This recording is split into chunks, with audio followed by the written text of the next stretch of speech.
They look a lot like pancakes or cookies. The recipe passed down from generations here in Haiti. Women spend entire days making them. Grandmothers, daughters, and younger girls. Infants are nursed while mothers work the mix. Kids seem to enjoy them, at least when our camera was around. But these patties, known as bonbons terres by the Haitians who eat them, are a grim reminder of just how poor this Caribbean nation is. They aren't sweet, they're hard to swallow, and add almost nothing in terms of nutrition, because the cookies are actually made of dirt. It fills your stomach. When we haven't eaten anything, this dirt cookie fills your stomach. Traded, sold, and even hoarded by women here in the poorest section of the poorest country in the Western Hemisphere, Cité Soleil in Port-au-Prince, Haiti. Small amounts of vegetable shortening, salt, and occasionally sugar are mixed in with the dirt and water as well. Made in places like this, an old fort where torture was once common by corrupt dictators here. The Fort Dimanche is now a center of commerce built around the dirt cookies, a basketball court, soccer field, and school for hundreds of kids and home to many. To get to the basketball court, which acts as a preparation area for the dirt cookies, you have to cross this open sewer, which is littered with animal parts and trash and other nasty things, to get to an area where the cookies are laid out to dry out in the sun. You can see that these are still very wet, not quite ready to be served, but this is literally dirt being prepared for humans to eat on top of other dirt and filth. Celine Denis' life revolves around the cookies. For days we watched as the grandmother sat mixing the dirt cookie batter. Selling the cookies is Denis' sole source of income and often her only food. It's a necessary evil. I'm in a bad situation, and that's why I make them. It hurts my heart, but I have no choice. We're forced to eat it. It makes us sick, but not the way it would to anybody who's not used to eating it. Our system is kind of used to it.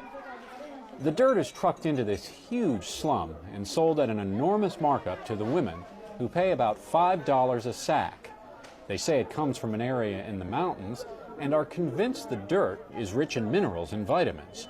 And if they don't have the money, they're happy, indeed eager to buy the dirt on credit. If it rains or the sun is blocked, the cookies can't dry out, and women actually end up owing money on the dirt they've purchased. Not a drop of batter is wasted. And throughout Haiti, the cookies are seen in urban markets and small mountain villages.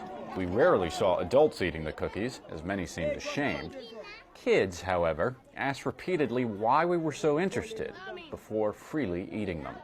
The UN's humanitarian coordinator in Haiti says the need for dirt cookies is an indictment of government failure and waste.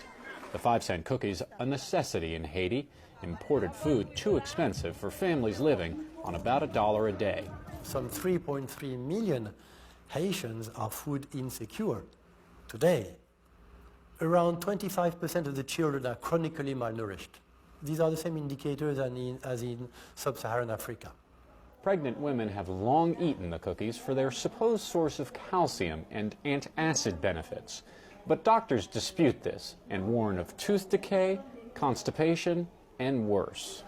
The United States ambassador to Haiti has taken a personal interest in lessening dependence on the cookies. I've actually taken members of Congress down to Cité Soleil, and they've seen it too. What do they say when they see people eating dirt? Well, it's worrisome. It's very worrisome, and we don't like to see it. Since the UN arrived in Haiti in 2006 as peacekeepers, nutrition has improved in pockets, but the dirt cookies are still being eaten. The widespread hunger means hundreds of kids starting another school day in Cité Soleil, as the Haitian flag is raised, will be reduced to eating dirt. This despite international efforts. But there is hope, by the way. There is hope. Because despite this bleak picture, it is doable to lift Haiti out of poverty. But even the most optimistic observers agree the future is bleak for these kids without two elements long missing in Haiti: money and a stable government.